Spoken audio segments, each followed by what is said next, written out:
ஆண்டவரும் இரட்சகருமாகிய இயேசு கிறிஸ்துவின் இனிய நாமத்தில் யாவருக்கும் அன்பின் வாழ்த்துக்களை தெரிவித்துக் கொள்கிறேன். அருமையான தேவ பிள்ளைகளே, புதிய நாள், புதிய நம்பிக்கை தின தியானத்தின் மூலமாய் இந்த நாளில் கூட உங்களை சந்திப்பதில் நான் மிகுந்த மகிழ்ச்சி அடைகிறேன். அல்லேலூயா. இன்றைக்கு கூட கர்த்தர் நமக்கு கொடுக்கிற வார்த்தை என்ன? சங்கீதலின் புஸ்தகம் 46ஆம் சங்கீதம் 1வது வசனம் கூட வாசிக்க கேட்போம். தேவன் நமக்கு அடைக்கலமும் பலனும் ஆபத்து காலத்தில் அனுகூலமான துணையுமானவர். ஹல்லேலூயா. எவ்வளவு அழகா இங்க சங்கீதக்காரன் சொல்றாரு பாருங்க. தேவன் நமக்கு எப்படி இருக்கலன்னா அடைக்கலமும் பலனும் ஆபத்து காலத்தில் அனுகூலமான துணையுமானவர். ஹல்லேலூயா. அவர் தானே நம்மளுக்கு அடைக்கலம், அப்படின்னா பாதுகாப்பு. இதேபோல் இன்றைக்கு ஆண்டு நமக்கு கொடுக்குற வார்த்தை, நான் உங்களுக்கு அடைக்கலமாக இருக்கிறேன், அப்படின்னா பாதுகாப்பாக இருக்கிறேன். தேவ பிள்ளையில் ஒரு நம்மை சுற்றிலும் அவர் இருக்கிற போல இருக்கிறார். ஆமென். அவர் உங்களுக்கு அடைக்கலமாக இருக்க சொல்ல, அவர் உங்களுக்கு ஆதரவாக பாதுகாப்பாக இருக்க சொல்ல நீங்கள் பயப்படணும்னு அவசியமே கிடையாது. நீங்கள் தொடர்ந்து அங்கே வசனங்களை வாசினா 2-3 வசனங்களை, ஆகையால் பூமி நிலை மாறினாலும் மலைகள் நடு சமுத்திரத்தில் சாய்ந்து போனாலும் அதில் ஜலங்கள் கொந்தளித்து பொங்கி அதன் பெருக்கினால் பர்வதங்கள் அதிர்ந்தாலும் நாம் பயப்படோம். ஏன்னா கர்த்தர் நமக்கு என்னவா இருக்கிறாரு? அடைக்கலமாக இருக்கிறார். தேவ பிள்ளையில் இப்படிப்பட்ட சூழ்நிலைகளை போல உங்களுக்கு காணப்படுகிறதா?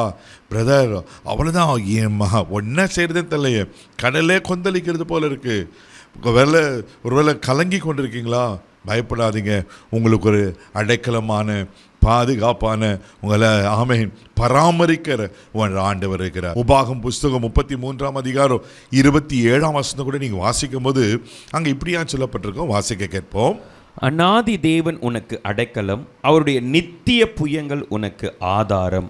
பாருங்க, அநாதி தேவன் உங்களுக்கு அடைக்கலம் அப்படின்னா என்றென்றைக்கும் உள்ள தேவன் அவர், சதா காலங்களில் நிற்கிற தேவன் அவர், அவர் நித்திய பிதா. ஆமென். இந்த உலகத்தை உருவாக்குற அவர் தான். ஆதி காலங்களிலிருந்து உலக தோற்றத்துக்கு முன்பாகவே இருக்கிற கர்த்தர் அவர். அப்படிப்பட்ட ஆண்டவர் என்னவா இருக்கிறாரா? உங்களுக்கு அடைக்கலமா இருக்கிறாரா? அல்லேலூயா. இதோட பாக்கியம் உலகத்தில் வேற என்னங்க இருக்கு?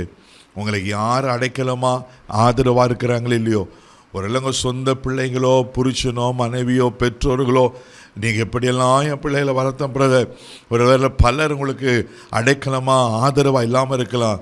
இன்னைக்கு கர்த்தர் சொல்கிறாரு, நான் உனக்கு அடைக்கலமாக இருக்கிறேன். கர்த்தர் எனக்கு அடைக்கலமாக. அல்லேலூயா. இதை கன்ஃபஸ் பண்ண, அறிக்கை செய்யுங்க.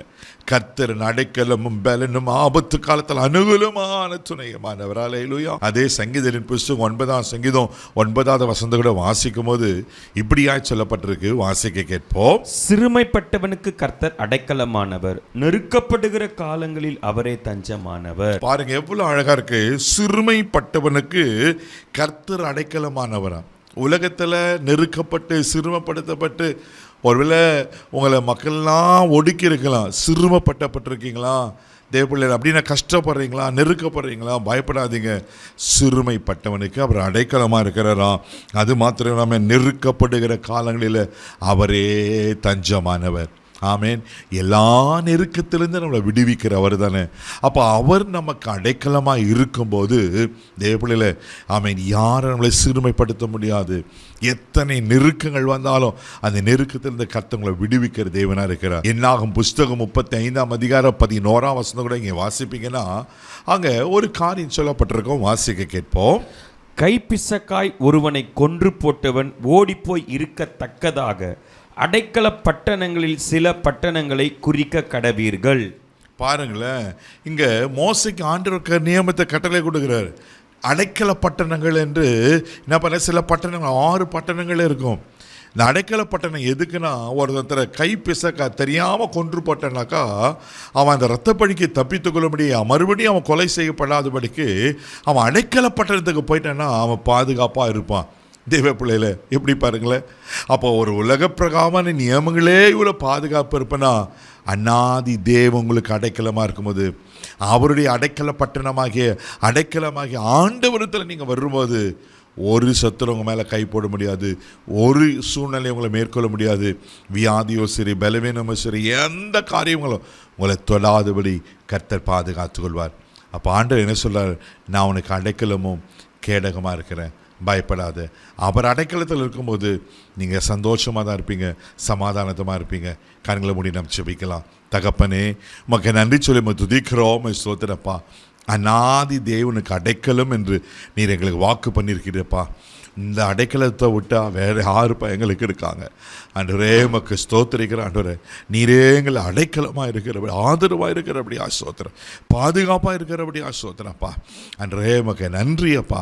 அன்றைக்கி பட்டணத்தில் புகுந்தவனுக்கு ஆண்டவரே உமக்கு ஸ்தோத்திரம் பாதுகாப்பு இருக்குன்னா நீர் எங்களுக்கு அடைக்கலமாக இருக்கிறீர். இதை விட பெரிய பாதுகாப்பு உலகத்தில் ஒன்றுமில்லை ஆண்டவரே. எங்களை பாதுகாத்து எல்லா தீங்குக்கு எல்லா நெருக்கத்துக்கும் எங்களை விலக்கி காத்துக்கொள்ளும். ஆசீர்வதியும். இந்த நாள் முழுதும் கரம் பிடித்து நடத்தும் கிருபைக்கு ஒப்புக் கொடுக்கிறேன். இயேசுவின் மூலம் ஜெபம் கேளும் பிதாவே, ஆமென். அவர் உங்களுக்கு அடைக்கலமாக இருக்கிறார். தைரியமாக போங்க. God bless you.